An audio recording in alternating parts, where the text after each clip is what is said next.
Gita Rusmanisya Nipar, saya dari kelas 11 Teknik dan Video SMK Negeri 5, Pekanbaru. Di sini saya akan mengajak teman-teman untuk mengulas sebuah cerita nih. Kira-kira judulnya apa ya? Ada yang tahu? Ya, benar sekali. Laila dan Majnun karya Nizami yang diambil dari cerita Tanah Arab loh. Cus, kepoin ceritanya.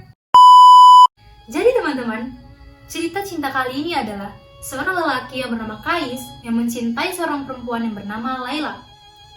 Kais ini terkenal oleh kekuatannya, kehebatannya, bahkan kepintarannya, dan direncanakan akan menjadi ketua suku nantinya. Laila juga begitu, ia sangat cantik di sukunya.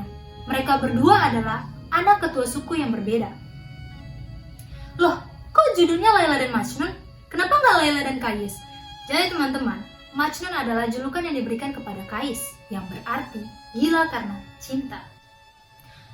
Singkat cerita, mereka pun bertemu pertama kalinya di sekolah. Waktu Kais melihat Laila, ia langsung jatuh cinta akan kecantikannya Laila. Begitu juga dengan Laila yang langsung jatuh cinta akan ketampanannya Kais. Seiringnya waktu berjalan, mereka pun dekat dan sering bersama-sama berdua-dua dimanapun. Dan mereka pun memiliki tempat yang betul-betul disukai mereka, yaitu di pinggir sungai yang ada pohon besarnya. Warga sering melihat mereka berdua-berdua, dan tahulah warga bagaimana gitu ya kan. Mereka pun jadi bahan pembicaraan, dan berita itu sampai di telinga ayahnya Laila. Ayahnya Laila ini langsung malu guys. Singkat ceritanya, Laila pun jadi dilarang sekolah nih. Kata ayahnya, Laila tidak boleh pergi sekolah lagi. Laila harus di rumah saja. Itu kata ayah Laila. Kais pun bersedih karena ia merindukan kekasihnya. Kais pun memikirkan segala cara untuk bertemu dengan Laila. Bahkan ia berusaha menjadi kawanan kambing dan agar bisa masuk ke rumahnya Laila. Dia juga berusaha menjadi seorang perempuan agar bisa jadi tukang bersih-bersih di rumah Laila. Bahkan katanya dia pernah mencium rumah dindingnya Laila karena cintanya kepada Laila.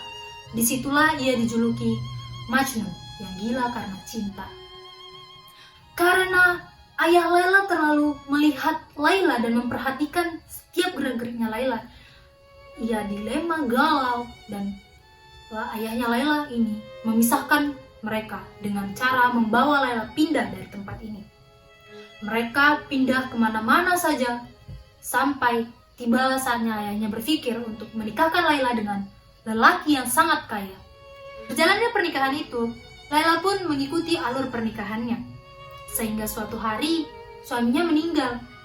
Dan ia diimingkan dengan tradisi mereka.